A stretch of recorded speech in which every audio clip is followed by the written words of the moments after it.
hoje, ontem e para sempre. Pode passar.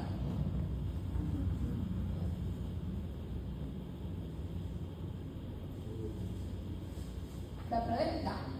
Então, vamos começar lendo em Levíticos 10, 1 e 2.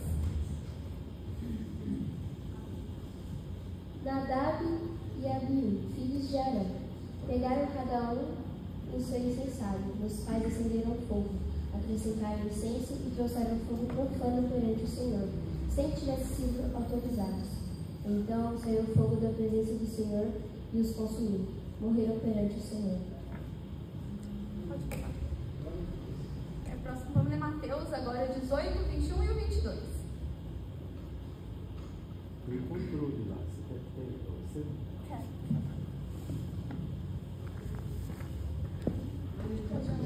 Pode ler. Então Pedro se aproximou-se de Jesus e perguntou: Senhor, quantas vezes deverei perdoar a meu irmão quando ele pecar contra mim? Até 7 vezes? Jesus respondeu: E lhe digo, não até 7, mas até 70 vezes 7. E aí, eu quando era adolescente, sinceramente eu não entendia como que o Deus que é fogo consumidor, que a gente viu ali em Levíticos, ele pegou e ele matou o sacerdote porque não estava oferecendo o sacrifício da maneira correta. Mas ele também é o Deus que fala que a gente tem que perdoar 70 vezes 7. E aí, pode passar, por favor? E aí eu fiquei assim, bom, faz sentido isso? Faz sentido ser o mesmo Deus?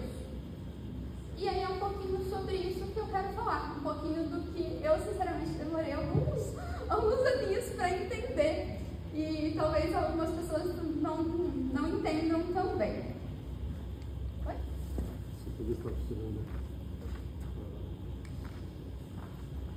E aí vamos ler lá em Gênesis. Então a gente vai começar lá no comecinho da história. Pode ler para mim? E o Senhor Deus ordenou ao homem: coma livremente de qualquer árvore do jardim, mas não coma da árvore do conhecimento do bem e do mal, porque no dia em que dela comer, certamente você morrerá. Então o Senhor Deus declarou: não é bom que o homem esteja só. Farei para ele alguém que o auxilie e lhe corresponda. E aí também, só abrindo um parênteses, eu vou falar aqui de várias histórias, eu não vou entrar no detalhe dela, porque eu quero falar a mensagem em geral. Então, eu vou pular alguns fatos, e eu acho algumas histórias aqui que bastante gente já conhece, mas eu coloquei aí as passagens onde ela está escrita. Então, depois os irmãos podem procurar e ver os detalhes dela em casa. Então, aqui a gente tem o começo da história, em que Jesus, ele cria o homem, e ele dá uma instrução para ele. Ele dá um mandamento. Ele fala, você pode comer de qualquer coisa, mas aquela árvore ali você não vai comer. E ele fala que vai acontecer se ele comer. Se ele comer, ele vai morrer. E ele também fala outra coisa. Logo em seguida, ele fala que ele vai fazer uma ajudadora para o homem. Ajudadora. Que auxilie ele, né? E aí ele, lá em Gênesis 3 e 8, vai falar que Deus caminhava pelo jardim. Então, o que eu entendo dessa palavra é que Deus, ele ia no jardim. Ele convivia com Adão e com Eva. Ele tinha um relacionamento com eles. E aí, eu quero fazer outra pergunta, que aparentemente não faz sentido, mas talvez faça. Que é sobre a vontade de Deus e a consequência do pecado. E aí, antes de eu falar um pouquinho sobre isso, eu tenho muito medo de interpretação, de falar algo que seja mal interpretado. Então, aqui eu estou falando sobre o pecado e a consequência dele. Então, por exemplo, um exemplo totalmente aleatório. Todo cachorro bebe água, mas nem todo mundo que bebe água é cachorro. Então, aqui eu vou falar de algumas coisas que acontecem quando a gente peca. Mas não é porque isso está acontecendo que a pessoa pecou. Então, um exemplo que a gente tem é lá em João 9, do 1 ao 5. Que vão perguntar para Jesus, se a pessoa é cega porque ela pecou, porque o pai dela pecou, ele vai falar, não. Ele é assim para o nome de Deus ser glorificado. Então aqui eu estou falando do cachorro bebendo água e não que todo mundo que bebe água é cachorro. Beleza?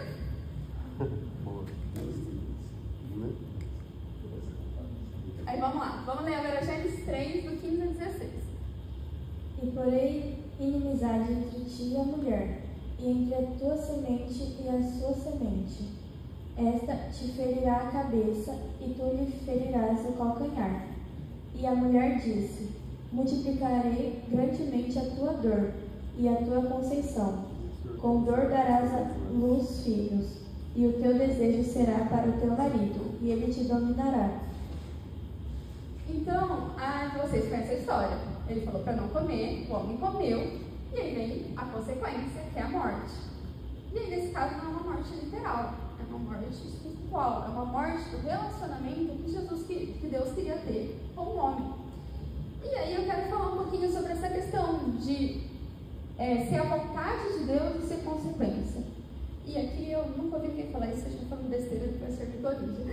Mas Deus fala: eu multiplicarei. Multiplicarei, está implícito aí que é Ele que vai multiplicar.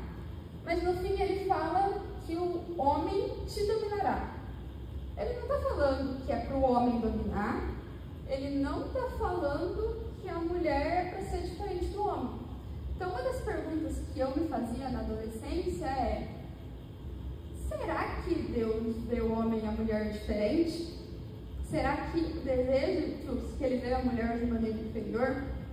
E quando eu fui analisando a Bíblia, eu vi que não.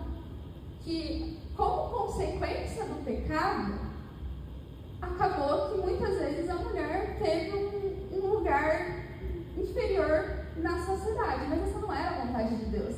A vontade de Deus é que a mulher fosse ajudadora dele. A vontade de Deus é que eles vivessem em união e que eles tivessem um relacionamento com Deus. E por causa do pecado, a consequência veio. Então, parte das coisas do pecado, muitas vezes Deus vai castigar. Mas tem coisa que não é castigo de Deus. Tem coisa que é a consequência daquilo que a gente está realizando. E aí, a gente vai começar a história do Velho Testamento a ver um ciclo. Um ciclo em que Deus vai fazer uma aliança com o povo dele. O povo dele vai quebrar essa aliança, eles vão pecar. Esse fato vai ter uma consequência e Deus acaba perdoando e fazendo uma nova aliança. Então a gente vai falar um pouquinho sobre essas alianças. E aí vamos lá, lê pra mim aí, Gênesis 6, do 9 ao 11. Esta é a história da família de Noé. Noé era um homem justo e íntegro entre o povo da sua época. Ele andava com Deus. Noé gerou 3 filhos, Sem, Cã e Jafé. Ora, a terra estava corrompida aos olhos de Deus e cheia de violência. Então aqui passaram-se várias gerações. A humanidade estava corrompida. Deus mandou ter uma só mulher, teve um abençoado, que não era abençoado, o Lameque, que decidiu ter mais de uma mulher. Então as coisas já não estavam tão bem. E algo que me chamou a atenção quando eu li foi o primeiro versículo, que falava que Noé andava com Deus. E me lembrou lá no Jardim do Éden, quando Deus andava com Adão. Então, a vontade de Deus é essa, que a gente ande com Ele. Por mais que a gente está aqui, por mais que a gente está nesse mundo, a gente precisa andar com o Senhor. E aí, lá em Gênesis 9:15, ele vai fazer uma nova aliança, que essa eu acho que vocês já conhecem. Que é quando ele fala, não, aí só, resumindo nessa história de Noé, veio o dilúvio, sobra só ele, Deus salva ele e a família, e Deus faz uma aliança que não vai acabar com a terra em água novamente, né, com a população em água novamente. E aí a gente vai ter aí a história da Bíblia de Babel, vamos andar um pouquinho mais com a história e a gente vai para... Vai para Gênesis 12, do 1 ao 3. Leia para mim. Então o Senhor disse a Abraão: sai da sua terra, no meio dos seus parentes e da casa de seu pai, e vá para a terra que eu lhe mostrarei. Farei de você um grande povo e o abençoarei. Tornarei famoso o seu nome e você será uma bênção. Abençoarei os que abençoarem e amaldiçoarei os que o amaldiçoarem. E por meio de você todos os povos da terra serão abençoados. E aí então Deus começa a fazer aquela aliança que eu comentei. Então a aliança, o primeiro lugar que me chama a atenção é que ele vai para uma terra que ele vai mostrar. Não mostrou ainda, está falando vai, mas não sei, não vou te falar ainda para onde.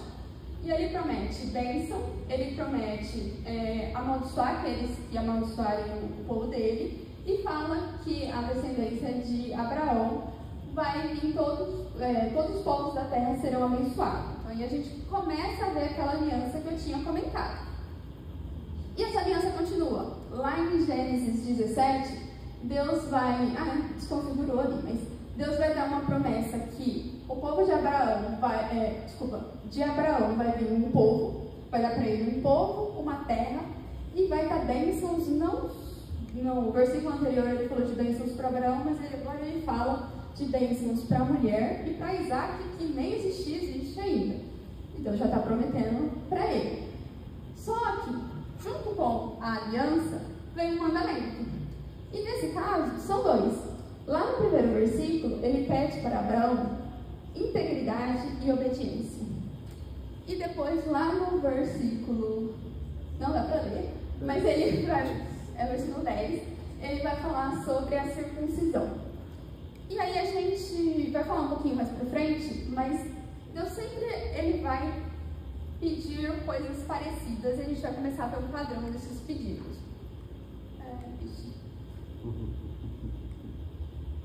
E aí a gente vai ter Abraão, Isaac, Jacó, todos homens de Deus, todos homens que vão cometer erros na história deles, vão ter consequências desses erros. Jacó teve 12 filhos, um deles é Judá, e aí eu não vou entrar no detalhe, mas Deus utiliza dos egípcios para abençoar essa família. E aí o povo de Deus vai para o Egito, e aí em Êxodo 1:7, lembra mim, por favor. Os israelitas, porém, eram férteis, proliferaram, tornaram-se numerosos e fortaleceram-se muito, tanto que encheram o país. E aí Deus então já começou a cumprir a promessa dele. Falou para Abraão, você vai ser numeroso. Ele já está cumprindo. Só que a gente conhece a história. O faraó não gosta nada disso, fica com medo. E aí vem as pragas. Então vem as 9 pragas e na hora de vir a 10ª, Deus faz agora mais um mandamento. Ele pede para fazer o sacrifício do cordeiro. E aí ele também pede a Páscoa. Eu vou pedir para vocês lerem para mim. Obedeçam a essas instruções como decreto perpétuo para vocês e para os seus descendentes. Quando entrarem na terra que o Senhor prometeu lhes dar, celebrem essa cerimônia. Quando seus filhos lhe perguntarem o que significa essa cerimônia, responda-lhes: é o sacrifício da Páscoa ao Senhor, que passou sobre as casas dos israelitas no Egito e poupou nossas casas quando matou os egípcios. Então o povo curvou-se em adoração. Então a gente já viu aí 2 promessas e agora a gente está vendo mais um mandamento. Um mandamento perpétuo, que é a Páscoa. E aí a gente vai começar, o povo agora já saiu do Egito, e aí do versículo 15 até o 17, a gente vai ver uma sequência de murmuração por parte do povo e de provisão por parte de Deus. E aí, faz sentido isso? E aí eu queria também mais uma vez abrir aqui um outro parênteses. Que murmuração, quando eu estou falando de murmuração, o povo de Deus, eles estavam falando, o Egito era melhor. Eu prefiro voltar para lá. Você trouxe aqui para passar fome? Eu quero voltar para o Egito. E é diferente da gente sofrer. E aqui eu trouxe em Mateus 27 e 46, que é quando Jesus está sendo crucificado, e ele fala sobre... Nossa, esqueci. Que ele fala Por que me abandonaste? Por que me abandonaste? Por que me abandonaste? E aí, essa é uma referência de Salmos. O salmista também falou isso. Então ele não está... Jesus sabia que Deus não tinha abandonado ele, mas ele estava sofrendo. E Davi, a gente vai ver a mesma coisa. Davi está sofrendo, ele faz essa mesma pergunta, mas logo em seguida Davi fala: eu vou ser fiel, eu vou continuar sendo fiel. E aí eu lembrei do pastor Sebastião, o dia que ele contou aqui sobre quando ele perdeu o filho dele. E ele vai pedir perdão por algo que é humano, algo que é totalmente compreensível. Mas eu achei interessante que ele veio aqui e ele falou: eu estava me sentindo mal, mas o meu Deus é fiel. Então, essa murmuração do povo, ela é diferente de quando a gente está passando pela prova. Quando a gente está passando pela prova, às vezes a gente não fica legal. Mas a gente não quer voltar para o Egito. A gente não quer voltar para o mundo. Porque estar com Deus é muito melhor. Eu falo sempre para os adolescentes. Tem gente que fala que ser crente é muito difícil. Tem tribulação? Tem. Mas chove na horta do justo e do injusto. Se a gente for olhar algumas pessoas no mundo, eles também estão sofrendo, só que eles estão sozinhos. Eles não têm o Espírito Santo, eles não têm os irmãos. Então eu sempre falo para eles, às vezes a gente vê as pessoas sofrendo e quando você está na prova você acha que não vai acabar. Mas com Jesus é melhor. Glória a Deus. E aí Deus começa a fazer mais promessas para Moisés. E aí ele vai prometer, não só para Moisés, né? Ele vai prometer para todos os judeus, uma terra, que eles vão ser o reino sacerdotal e o povo santo. E aí, quando Deus vai falar para Moisés, ele fala, fala com o povo, pergunta para eles se eles querem fazer essa aliança comigo. E ele vai falar, não. O povo fala, vamos fazer essa aliança, vamos servir a esse Deus. E aí, Deus, através de Moisés, ele passa os 10 mandamentos, só que aí a gente começa a ver algo estranho. E aí eu não sei se os adolescentes já ouviram, mas os irmãos com certeza já ouviram que é o famoso tem medo, mas não tem vergonha. Porque no momento eles estão falando, quero essa aliança. Só que aí quando Moisés vai para receber a mensagem de Deus, e ele volta, eles ficam com medo de Deus. Ele falou, Moisés, vai falar com Deus, que esse Deus é muito poderoso, ele vai matar a gente. Então, vai lá você, e eles estão com medo de Deus, porque eles entendem que Deus é poderoso. E aí, do versículo 21 ao 32, Deus vai dar várias orientações para Moisés passar para o povo. Ele vai falar sobre idolatria, sobre moralidade, justiça social, ele vai falar do sábado, ele vai dar orientações sobre o tabernáculo, ele vai passar várias coisas. E aí, ele está passando essas instruções e ele fala, Moisés, para aí, volta ao povo, que eles já estão fazendo idolatria. Então, no Êxodo 24, Deus fala, não servirá outro Deus. Quando a gente vai para Êxodo 32:1, o povo fala, Moisés está demorando demais, vamos para outro Deus. Então, no momento eles estão morrendo de medo, mas aconteceu qualquer coisa, eles vão para o próximo Deus. Então, eles quebram mais uma vez a aliança. E aí, podem ler para mim?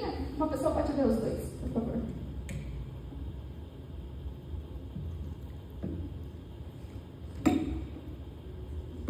Deixa ligado que ele...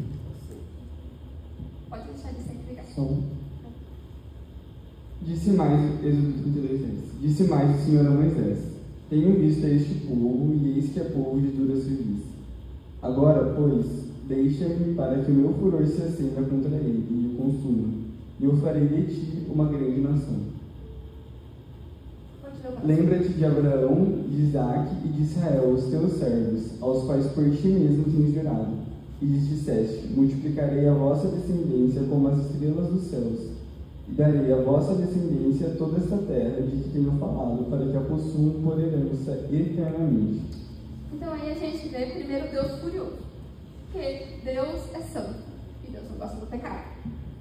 Só que aí, Moisés, ele conhece a promessa, ele fala, Deus, você prometeu a Abraão, você prometeu a Isaque, não mata todo mundo não tem misericórdia. E aí vem a história novamente, vem o perdão e vem a consequência do pecado. E aí Deus fala, não, beleza, vou perdoar. E aí Deus falou assim, então vamos construir um caminho para que as pessoas consigam ter a minha presença mesmo nesse mundo corrompido. E a gente tem um livro de Levítico, que eu resumi aqui em 3 pilares. Um é uma pureza, que eu estou chamando aqui de simbólica, não sei nem se esse é o nome, mas ele vai falar de alguns rituais e algumas coisas que os judeus têm que fazer por diversos significados aí. Algumas coisas até que Deus não explica muito bem o porquê. Mas um deles é o sacrifício, e é o fato do sangue cobrir os nossos pecados. Outra coisa que ele vai falar é sobre o sacerdote. Quem é que vai ser o sacerdote? Tem que ser uma pessoa com um alto nível de integridade moral e santidade. E aí que entra aquela passagem que a gente falou lá no começo, que é um sacerdote que sabe, foi orientado e mesmo assim vai corromper o templo. Então, é a consequência de não cumprir a palavra de Deus. E ele também vai falar sobre a pureza moral, que é cuidar dos pobres, integridade sexual, ele vai falar de justiça. Então, Levítico ele vai passar várias instruções para o povo e depois ele vai passar uma promessa bem parecida com a promessa que ele já vem fazendo. Porque vamos combinar, Deus não descumpriu a promessa em nenhum momento. Deus sempre cumpriu a aliança. Quem quebra a aliança é sempre o homem.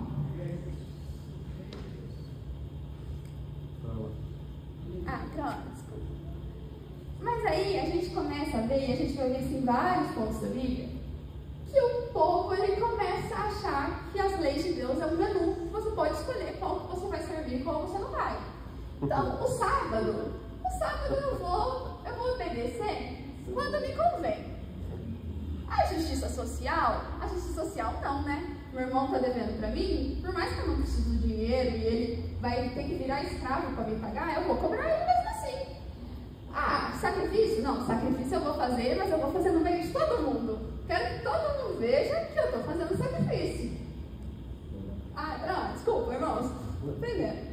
Então aí, fazendo um resumo, a gente vê de Gênesis a Levíticos, a gente vê a promessa que Deus fez lá para Adão, para Abraão, a gente vê promessa para Moisés e orientações para Moisés. E aí a gente chega num ponto da história que o povo está na terra prometida e a gente vai ver novamente o povo se rebeliando, a gente vai ver consequência, a gente vai ver o perdão de Deus, tudo isso está lá em Números. E a gente vai ver esse ciclo de aliança, pecado, consequência, perdão. E a gente vai vendo isso. E aí a gente vai lá para Deuteronômio. Você pode ler para mim? Glória a Deus.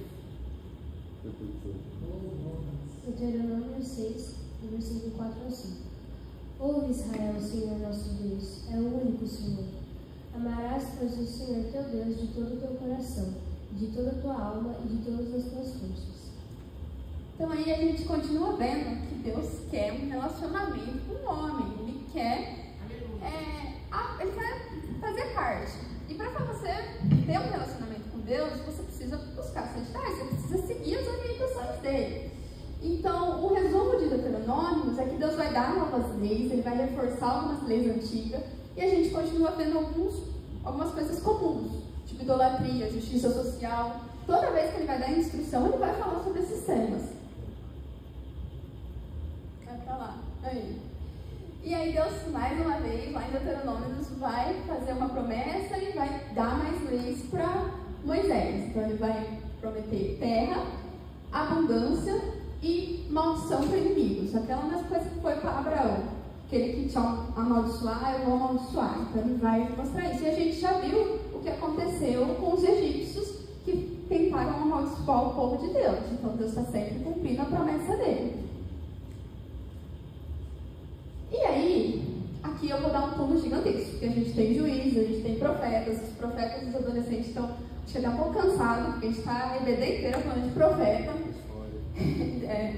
E aí, a gente vai ter mais uma aliança aí nesse meio, que é a aliança de Davi, que é bem parecida com as outras. E esse ciclo continua, aliança, pecado e perdão. E a gente vai vendo isso em sequência.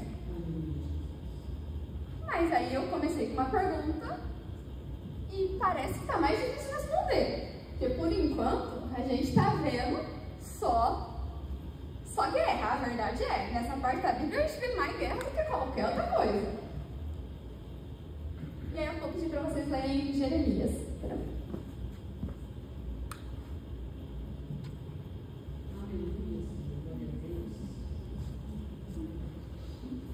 Eis que dias vem, diz o Senhor, em que farei uma aliança nova com a casa de Israel e com a casa de Judá, não conforme a aliança que fiz com seus pais, no dia em que os tomei pela mão, mas para os tirar da terra do Egito, porque eles invalidarão a minha aliança, apesar de eu os haver desposado, diz o Senhor. Mas esta é a aliança que farei com a casa de Israel depois daqueles dias, diz o Senhor. Porém a minha lei no seu interior, e a escreverei no seu coração. E eu serei o seu Deus, e eles serão o meu povo. E não ensinará mais cada um com a seu próximo, nem cada um a seu irmão, dizendo: conhecei ao Senhor, porque todos me conhecerão, desde o menor até o maior deles, diz o Senhor, porque lhe perdoarei a sua maldade e nunca mais me lembrarei dos seus pecados. Então aqui, Jeremias está dando uma profecia, ele está falando sobre uma nova aliança. Uma aliança que ela vai ser diferente das anteriores. Ele está falando sobre a casa de Judá. Lembra que Judá era um dos filhos de Jacó, que a gente falou lá atrás. Ele está falando do Egito, ele está falando de tudo o que aconteceu. Ele está falando que o povo invalidou a aliança, e ele volta a falar sobre o perdão. Olha para lá. Vê para mim aí esses 2 versículos. O Senhor teu Deus te levantará um profeta do meio de ti, e teus irmãos como eu, a ele ouvireis. Este é aquele Moisés que disse aos filhos de Israel: o Senhor vosso Deus vos levantará dentre vossos irmãos um profeta como eu, a eles ouvireis. Então aqui a gente começa a ouvir falar sobre um profeta. Então lá em Deuteronômio está falando profeta, e Estevão, em Atos, vai falar que esse profeta é Jesus. Então a gente vai começar a partir de agora a entender um pouquinho dessa relação do Velho com o Novo Testamento. Leia para mim. Vai ter vários agora, fiquem preparados. Eis que vos dou o poder para pisar serpentes e escorpiões e toda a força do inimigo, e nada vos fará dano algum. Pode parar, eu vou falando um por um deles. Então lá no começo, Deus falou que vai vir alguém que vai pisar a cabeça de serpente. Essa pessoa é Jesus. E ele fala, não só ele é essa pessoa, como ele fala que vai dar poder, está falando isso para os discípulos, para pisar serpentes e escorpiões. Aí pode ir ao próximo. Mateus 1:1. Livro da geração de Jesus Cristo, filho de Davi, filho de Abraão. Então Deus falou que ia pegar, e de Abraão ia vir a salvação para todas as nações da terra. Jesus é descendente de Abraão. A mesma coisa para Davi. Glória a Deus. Vem mais um. Tomando o pão, deu graças, partiu e o deu aos discípulos, dizendo: este é o meu corpo dado em favor de vocês. Façam isso em memória de mim. Da mesma forma, depois da ceia, tomou o cálice, dizendo: este cálice é a nova aliança no meu sangue, derramando em favor de vocês. Então aqui a gente vê que Jesus veio cumprir a Páscoa. Ele é a nossa nova Páscoa. Aleluia. Vamos da próxima. No dia seguinte, João viu a Jesus, que vinha para ele, e disse: eis o Cordeiro de Deus, que tira o pecado do mundo. Aleluia. Então ele é o cordeiro que morreu e ele tomou o lugar daquele cordeiro lá atrás, na orientação lá de trás. Não cuideis que vim destruir a lei com os profetas. Não vim abrogar, mas cumprir. Pode dar para você também. E disse-lhes: o sábado foi feito por causa do homem, e não o homem por causa do sábado. Assim o Filho do Homem até do sábado é Senhor. Então a gente olha para aquelas leis lá de trás e elas parecem muitas vezes sem sentido. E elas parecem muitas vezes não fazem sentido para os nossos dias. E realmente muita coisa não faz. Mas a gente vê que toda vez que fala daquelas leis, por mais que tenha os itens simbólicos, tem os itens que são constantes. Tem a justiça social, ele fala contra a idolatria, ele fala várias coisas que vão se repetindo. E essas são as coisas mais importantes. Então, Jesus ele veio para cumprir todas essas leis e ele veio para trazer uma mensagem maior, uma mensagem do que elas realmente significam. E aí agora, vocês ainda acham que faz sentido o Deus do Velho Testamento e do Novo Testamento ser o mesmo Deus?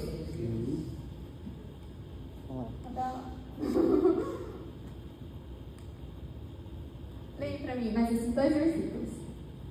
Porque pela graça sois salvos, por meio da fé. E isso não vem de vós, é dom de Deus. Não vem das obras, para que ninguém se glorie.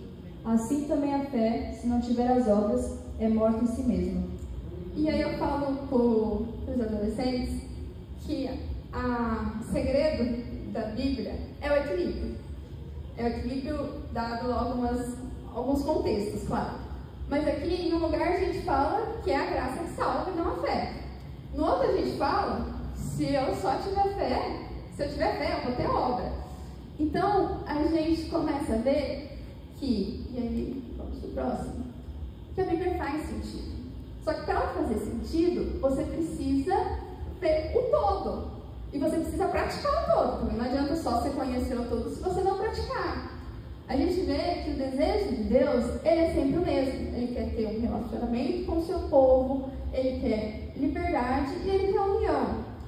E aí, eu sempre digo isso, que lá no Velho Testamento você tinha uma listinha de coisas para fazer e para não fazer. Hoje em dia, por mais que existam coisas para você não fazer e para você fazer, não é sobre essa lista. É algo maior, porque é sobre a sua intenção. A graça, às vezes, ela parece mais fácil, mas ela é muito mais difícil. Porque não basta você fazer o certo, é você fazer o certo e o seu coração está no lugar certo. É sobre você buscar a santificação e buscar um relacionamento com Deus. E é isso. Amém.